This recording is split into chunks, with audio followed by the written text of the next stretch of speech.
व्यक्ति अगर शरीर की प्रकृति को समझ ले और उससे अगर वो संबंधित किसी भी प्रकार का रोग होता है उसको अगर सही ढंग से समझ करके उसका उपाय कर ले, कुछ परहेज कर ले, अपने डाइट को इस तरह से बना ले, तो शरीर के किसी भी दोष को वो बिल्कुल संतुलित कर सकता है।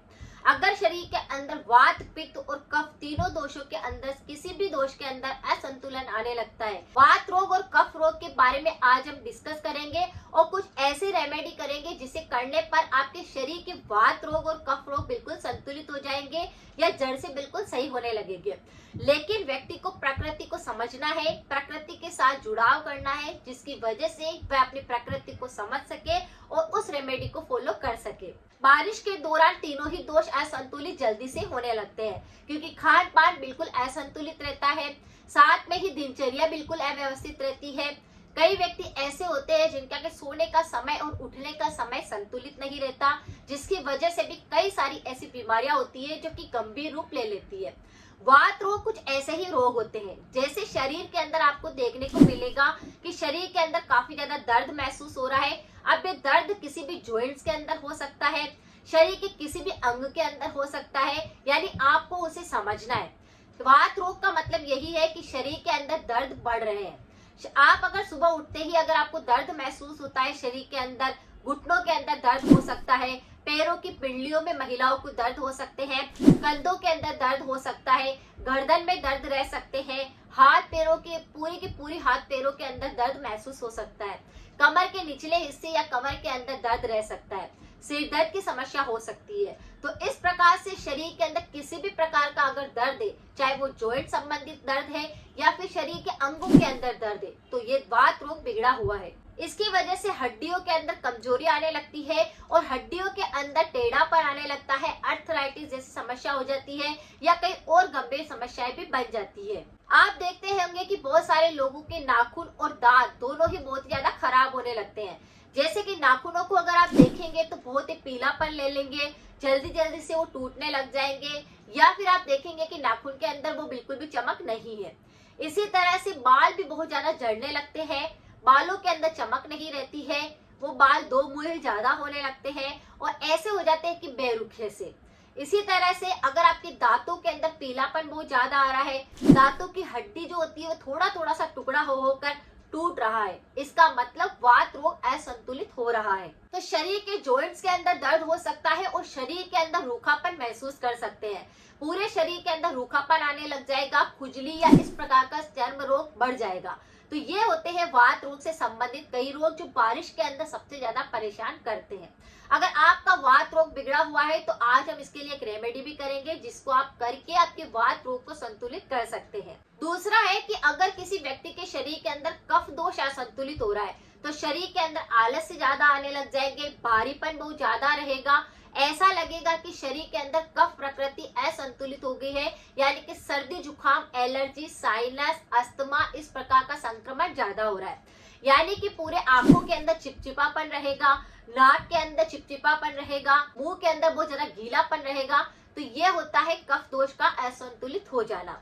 नाक के अंदर से जैसे कि कफ बलगम जमा होने लग जाएगा, बार बार सर्दी जुकाम होएगा, साइनस की दिक्कत होगी, नाक साफ करेंगे नाक टपकने लग जाएगा, इस प्रकार के नाक के अंदर संक्रमण देखने को मिलेंगे। उसी तरह से आंखों के अंदर चिपचिपापन रहेगा, आंखों के अंदर से कीचड़ निकलने लग जाएगा, आंखों से आंसू गिरने लग जाएंगे। तो यह संक्रमण कफ दोष की वजह से होने लगता है। खांसी और सर्दी जुकाम ये ऐसे संक्रमण होते हैं जो कफ दोष असंतुलित होने पर होते हैं, जिसका पहले से ही बचपन में सर्दी जुकाम बिगड़ा होता है या फिर बहुत ज्यादा साइनस की दिक्कत है, तो यह समस्या बारिश के दौरान और ज्यादा बढ़ जाती है।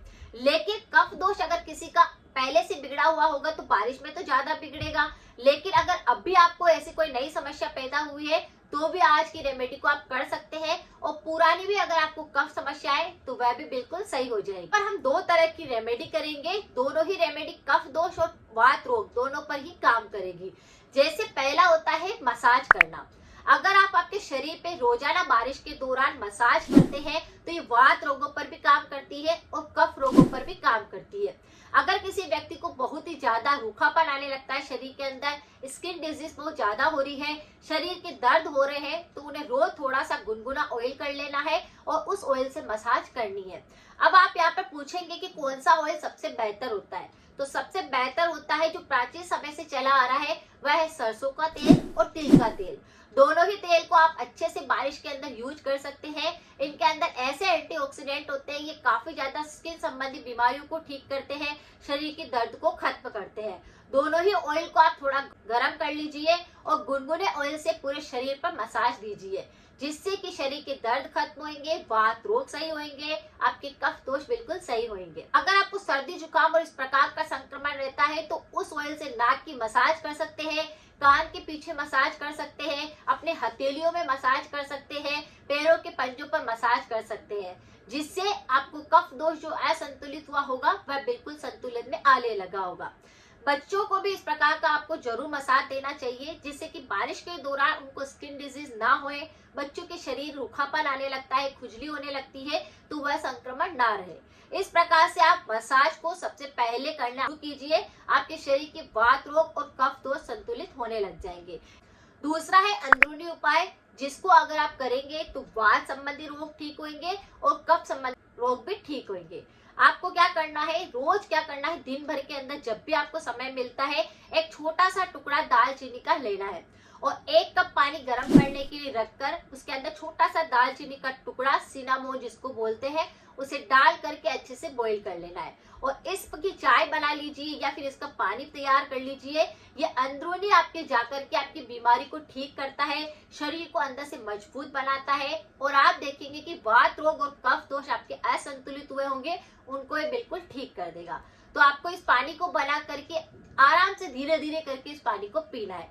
अगर किसी को शहद सूट होता है तो आप उसके अंदर शहद डाल सकते हैं, या फिर आप ऐसे ही इस दालचीनी के पानी को बना करके नॉर्मल इस पानी को आप पीजिए। आप देखेंगे कि आपकी वात रोग बिल्कुल ठीक होने लगे हैं, शरीर में चाहे किसी भी प्रकार का दर्द था वह खत्म होने लगा है, कफ दोष पूरी तरह से संतुलित होने लगा है, चाहे कितना ही कफ बलगम जमा था वह धीरे धीरे करके साफ होने लगा है। तो बारिश के दौरान वात रोग और कफ रोगों पर ये छोटा सा दालचीनी का टुकड़ा ही काम कर देगा, लेकिन परहेज के साथ में। परहेज आपको क्या करना है, अगर किसी भी व्यक्ति को बहुत ही ज्यादा थ्रोट इन्फेक्शन होते हैं तो सबसे पहले आपको यहाँ पर मेरी प्लेलिस्ट मिल जाएगी, आप उसे जाकर एक बार जरूर चेक करें, रेमेडी को शेयर जरूर करें ताकि किसी और के काम आ सके। काफी सारे थ्रोट इन्फेक्शन पर मैंने वीडियो बना रखे हैं।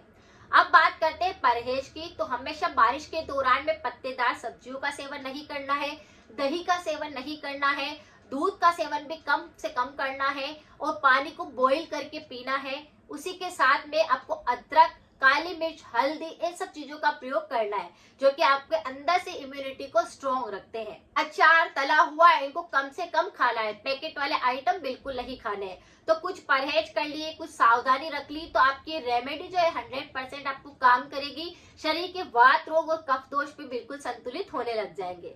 अगर जानकारी कुछ यूजफुल लगी है तो सभी के साथ जरूर शेयर करें। मिलते हैं फिर नेक्स्ट जानकारी के साथ में। Thank you so much.